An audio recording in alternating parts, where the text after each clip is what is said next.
पेश होता था तो देश की सड़कें ठहर जाया करती थीं। रेल बजट पेश होता था तो लोगों की उम्मीदें रेल के डिब्बों की तरह पटरियों पर दौड़ने लगती थीं। पूरा देश धड़कने रोक करके वित्त मंत्री और रेल मंत्री को सुना करता था। अफसोस, अब बजट पेश हो जाता है। तो हेलो दोस्तों, कैसे आप? उम्मीद है बहुत अच्छे होंगे और सभी अपना अपना काम खुशी से कर रहे होंगे। दोस्तों, आज की वीडियो बहुत ही मज़ेदार होने वाली है, क्योंकि आज की वीडियो में जो हम बात करेंगे वो करेंगे बजट सत्र और इमरान प्रतापगढ़ी कांग्रेस के नेता भी हैं और शायर भी हैं। तो जब बजट सत्र पास हो गया तो संसद में जब इस पर बहस हो रही थी तो सामने बैठे थे प्रधानमंत्री नरेंद्र मोदी, अमित शाह और निर्मला सीतारमन, ठीक है। और उन्होंने इमरान प्रतापगढ़ी ने अपने शायराना अंदाज में जो एक बहस की है, उनको जो एक आईना दिखाया है मौजूदा सरकार को, बजट पे दिखाया है, गिरते हुए पैसे की बातें बताई हैं। तो मतलब यार बहुत ही मस्त वीडियो है यार, मैं तो देख के बहुत अच्छा लगा यार। बाकी आप भी वीडियो देखें और वीडियो देख के एंजॉय करें और बताएं आपको वीडियो कैसी लगी और कहाँ से देख रहे हैं। अगर वीडियो अच्छी लगे तो एक लाइक शेयर कमेंट जरूर करना, ठीक है। माननीय श्री इमरान प्रतापगढ़ी जी। धन्यवाद सभापति महोदय। कभी सुदामा पांडे धूमिल जी ने कहा था कि एक आदमी रोटी बेलता है, एक आदमी रोटी खाता है, एक तीसरा आदमी भी है जो न रोटी बेलता है न रोटी खाता है, वो सिर्फ रोटी से खेलता है। वो तीसरा आदमी कौन है? मेरे देश की संसद मौन है। सभापति महोदय, वो भी क्या दिन थे जब संसद में देश का बजट पेश होता था तो देश की सड़कें ठहर जाया करती थीं। रेल बजट पेश होता था तो लोगों की उम्मीदें रेल के डिब्बों की तरह पटरियों पर दौड़ने लगती थीं। पूरा देश धड़कने रोक करके वित्त मंत्री और रेल मंत्री को सुना करता था। अफसोस, अब बजट पेश हो जाता है, मीडिया चैनल सरकार का महिमा मंडन करते हैं और बेचारी जनता बजट के आंकड़ों के शब्द जाल में उलझी हुई महीनों बाद समझ पाती है कि उसका तो फिर से कट गया। सभापति महोदय, पिछले 2 साल अमृतकालीन बजट पेश किए गए और इस बार एक नई शब्दावली गढ़ी गई है, तुष्टीकरण बनाम संतुष्टीकरण का बजट। सभापति महोदय, सुनने में कितना अलंकारिक लगता है ये शब्द। सोच रहा हूं देश की वित्त मंत्री और प्रधानमंत्री जी से पूछूं कि आखिर किसकी संतुष्टि? जिस बजट में मनरेगा के लिए 1 रुपए की बढ़ोतरी ना हो, वही पुराना 86,000 करोड़, जबकि पहले ही 9,754 करोड़ का घाटा हो, जिस मनरेगा से करोड़ों मजदूरों के घर में चूल्हा जलता हो, उस मनरेगा में काम करने वाले गरीब मजदूरों के लिए अगर आपके खजाने से 1 रुपया भी इजाफी नहीं निकल सका तो भला कौन संतुष्ट हुआ साहब? इस देश का गरीब मजदूर या आपके उद्योगपति दोस्त? वो जो महाराष्ट्र में लोकसभा और विधानसभा के बीच में 40 लाख मतदाता बढ़ाए गए थे, अरे उन्हीं के लिए मनरेगा का थोड़ा सा बजट बढ़ा देते। क्या उसमें मनरेगा का एक भी मजदूर नहीं था? 40 लाख लोगों में सारे के सारे 12 लाख की छूट वाले से आगे के लोग थे। सभापति महोदय, कल जब वित्त मंत्री जी देश की संसद में भाषण दे रही थी तो वहां मुंबई में कोई गरीब इंसान जब अपनी जेब टटोल करके अपनी मोटरसाइकिल में 1 लीटर पेट्रोल भरवा रहा था तो उस पेट्रोल की कीमत थी 103 रुपया प्रति लीटर। आखिर इतना महंगा पेट्रोल डीजल खरीद के कौन संतुष्ट हो रहा है? इस देश के गरीब लोग या फिर सरकार के चहेते धन्ना सेठ? सभापति महोदय, वित्त मंत्री जी इस बजट को मध्यम वर्ग को संतुष्ट करने वाला बजट बता रही हैं। अरे मैडम, हम आप यहां पर बैठे रहते हैं और वहां बाहर इसी दिल्ली में 1 लीटर दूध, चाहे वो अमूल का हो या फिर मदर डेयरी का हो, उसकी कीमत 73 रुपए लीटर है। इतना महंगा बेच करके कौन संतुष्ट हो रहा है? गरीब जनता या आपके धन्ना सेठ दोस्त? सभापति महोदय, इस सरकार का बाजार और महंगाई पर कोई नियंत्रण नहीं रह गया है। चाहे देश में लहसुन 400 रुपए किलो बिक जाए, टमाटर 100 रुपए किलो बिक जाए, प्याज का दाम सुनकर आंखों में आंसू आ जाए, लेकिन वित्त मंत्री महोदया बजट में महंगाई का मां भी नहीं बोलती हैं। बच्चों की किताब और पेंसिल तक पर टैक्स लगाने वाले सरकार से मैं पूछना चाहता हूं कि आप मध्यम वर्ग का हितैषी बताते हैं खुद को, तो शर्म नहीं आती है? खुद को धार्मिक कहने वाली सरकार भगवान श्री कृष्ण के प्रिय खाद्य पदार्थों दही और मक्खन तक पर जीएसटी लगाती है और बात करती है मध्यम वर्ग की हिमायती होने की। जिंदा रहते हुए जनता से हर चीज पर टैक्स वसूलने वाली यह सरकार कम से कम मरने पर तो लोगों को बख्श देती, लेकिन नहीं, वहां भी लूटना है। अंतिम संस्कार के सामान अगरबत्ती, धूप बत्ती, केवड़ा जल, चंदन पाउडर, जौ, बताशा, काला तिल, पंचरत्न, कपूर और कफन तक पर टैक्स लेने वाली यह सरकार किस मुंह से खुद को मध्यम वर्ग का हितैषी बताती है? कौन सी संतुष्टि, किसकी संतुष्टि? कदम कदम पर टैक्स देकर लूटने वाली जनता की, या फिर जनता से टैक्स वसूल करके धन्ना सेठों का खजाना भरने वाली सरकार की? किसकी संतुष्टि? सभापति महोदय, 18 अगस्त 2015 आरा का बिहार का ऐतिहासिक मैदान, सजा हुआ मंच, हजारों की भीड़ और सामने खड़े हुए देश के प्रधानमंत्री का भाषण। बिहार के भाइयों बहनों, आज मैं बिहार के लिए पैकेज की घोषणा कर रहा हूं। 50,000 करोड़ कर दूं कि ज्यादा कर दूं? अखिलेश भाई, 60,000 करोड़ कर दूं कि ज्यादा कर दूं?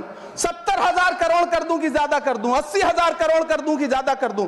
चलो, मैं बिहार को 1.25 लाख करोड़ का पैकेज दे रहा हूं। 10 साल हो गए सभापति महोदय, वही ढाक के 3 पात। बिहार आज भी विकास की बाट जोह रहा है। भाषण आज भी प्रधानमंत्री जी के यूट्यूब चैनल पर सुना जा सकता है। जो झूठ बोल के करता है मुतमईन सबको, वो झूठ बोल के खुद मुतमईन नहीं होता।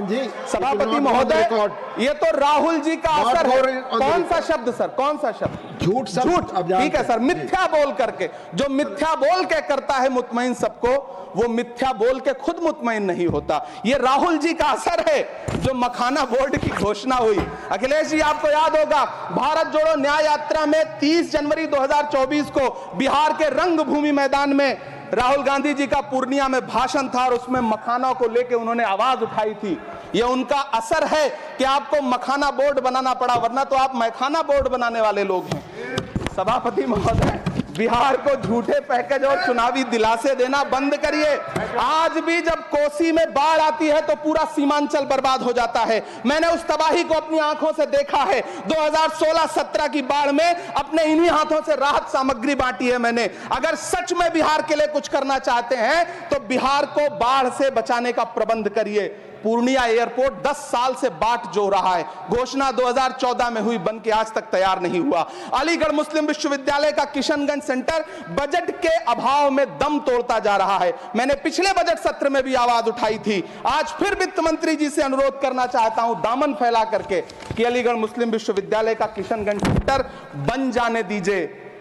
आखिर कौन सी नफरत है? यह मुल्क हमारा भी है, इस मुल्क की मिट्टी में हमारा भी खून पसीना शामिल है। हमसे इतनी भी क्या नफरत? रिश्तों की ये नाजुक डोरें तोड़ी थोड़ी जाती हैं, अपनी आंखें दुखती हो तो फोड़ी थोड़ी जाती हैं। सभापति महोदय, अल्पसंख्यक मंत्रालय का बजट काटकर मौलाना आजाद नेशनल फेलोशिप बंद कर देना, प्री मैट्रिक स्कॉलरशिप बंद कर देना, नई मंजिल योजना बंद करना, धरोहर योजना बंद करना। 2024-25 के बजट में माइनॉरिटी मिनिस्ट्री के लिए 3,183 करोड़ रुपए की घोषणा हुई, लेकिन देश को हैरत होगी कि बाद में समीक्षा करके लगभग आधा कर दिया गया, 1,868 करोड़ रुपए। मैं तो सरकार से पूछना है कि कौन संतुष्ट हुआ? इस देश का अल्पसंख्यक संतुष्ट हुआ है या आप संतुष्ट हुए? किसका संतुष्टिकरण? सभापति महोदय, मैं प्रधानमंत्री जी से कहना चाहता हूं कि आप ही ने 1 मार्च 2018 को किंग अब्दुल्ला को, जॉर्डन के किंग अब्दुल्ला को मेहमान बना करके इसी दिल्ली में एक कॉन्फ्रेंस में कहा था कि मैं मुसलमानों के एक हाथ में कंप्यूटर और दूसरे हाथ में कुरान देना चाहता हूं। कंप्यूटर देने की बात तो छोड़िए, पढ़ाई के लिए जो स्कॉलरशिप मिल रही थी उसको भी छीन लिया आपने। किसको संतुष्ट करने के लिए? हम समझते हैं इस साजिश को। आप माइनॉरिटी मिनिस्ट्री का बजट काटते काटते एक दिन मिनिस्ट्री को ही बंद कर देना चाहते हैं। वो जहर देता तो सबकी नजर में आ जाता, सो ये किया कि हमें वक्त पर दवाएं न दी। सभापति महोदय, मैं तो वित्त मंत्री जी से पूछना चाहता हूं आपके माध्यम से कि शायद आपको पता ही नहीं है कि गृहस्थी चलाने वाली एक गृहिणी की मुश्किलें क्या क्या होती हैं। आपने कभी सोचा भी नहीं होगा कि जब वो किचन में सब्जी बनाने के लिए कढ़ाई में तेल डालती है तो उसके साथ उसके आंसू भी गिरते हैं। सभापति महोदय, शायद उन्हें पता भी ना हो कि एक छोटी सी गाड़ी और एक छोटे से फ्लैट का ईएमआई भरने के बाद इस देश का एक गरीब इंसान जब अपने बच्चों की फीस भरने के बारे में सोचता है तो उसे कितनी खुशियों का गला घोंटना पड़ता है। शायद उनको पता भी नहीं है कि फसल बेच करके बिटिया की शादी का सपना सजाने वाला किसान जब अपनी फसल बर्बाद देखता है तो कितनी रातें सो भी नहीं पाता है। सभापति महोदय, शायद वो कभी इस पीड़ा को समझ ही नहीं पाएंगी कि परिवार के किसी एक सदस्य को कैंसर जैसी बीमारी हो जाए तो घर और जमीनें गिरवी रख उठती हैं लेकिन इलाज नहीं हो पाता। सभापति महोदय, इसी देश की संसद में कभी स्वर्गीय सुषमा स्वराज जी ने कहा था कि जब देश की करेंसी गिरती है तब देश की प्रतिष्ठा गिरती है। एक तरफ कोलंबिया जैसा छोटा सा देश और उसके प्रधानमंत्री गुस्तावो पेत्रो खड़े हैं जो कोलंबिया के नागरिकों को हथकड़ी लगाकर लाने वाले जहाज को अमेरिका बैरंग वापस लौटा दे रहे हैं, और दूसरी तरफ हमारे प्रधानमंत्री जी खड़े हैं जो बेड़ी और हथकड़ी लगा करके लाए गए बेटों के अपमान पर एक शब्द नहीं बोल रहे। सभापति महोदय, मैं इतिहास के पन्ने पलट रहा हूं, मुझे दो किरदार याद आ रहे हैं। एक तरफ निक्सन के 7वें बेड़े की धमकियों के सामने लोहे की तरह अडिग इंदिरा गांधी खड़ी हैं, तो दूसरी तरफ खुद ही नमस्ते ट्रंप का नारा लगाते हुए प्रधानमंत्री जी खड़े हैं। मेरे कानों में सुषमा स्वराज जी की आवाज गूंज रही है। बहुत कम बोलने वाले डॉक्टर मनमोहन सिंह ने बहुत ज्यादा बोलने वाले प्रधानमंत्री जी को जब देश की बागडोर सौंपी थी तो $1.58 का था, आज 85 से 87 के बीच में झूल रहा है। इन दिनों रुपए की अहमियत गिरती है तो न तो देश की प्रतिष्ठा गिरती है, न प्रधानमंत्री की गरिमा।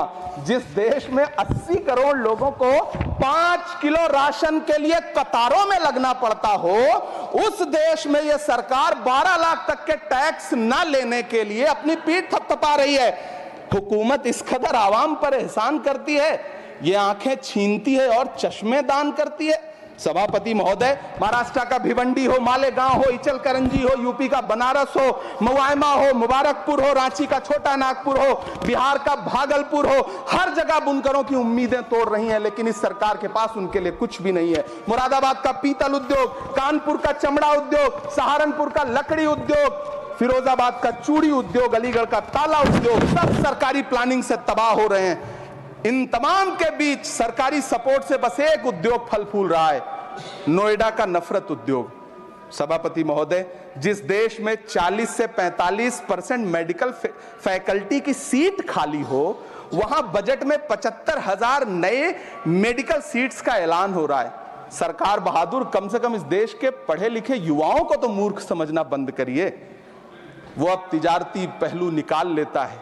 पहले 7500 मेडिकल सीट्स बाद में बनाइएगा, पहले जो एम्स में 2161 पद खाली पड़े हैं उनको तो भर दीजिए।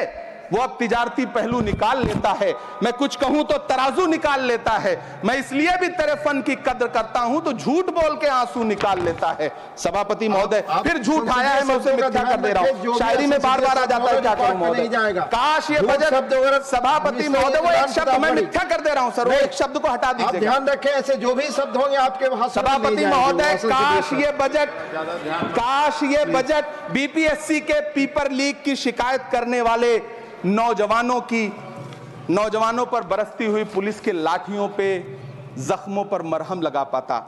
सभापति महोदय, पिछले 80 दिन से 70 साल का एक बुजुर्ग एमएसपी की लीगल गारंटी मांगता हुआ आमरण अनशन पे बैठा हुआ है।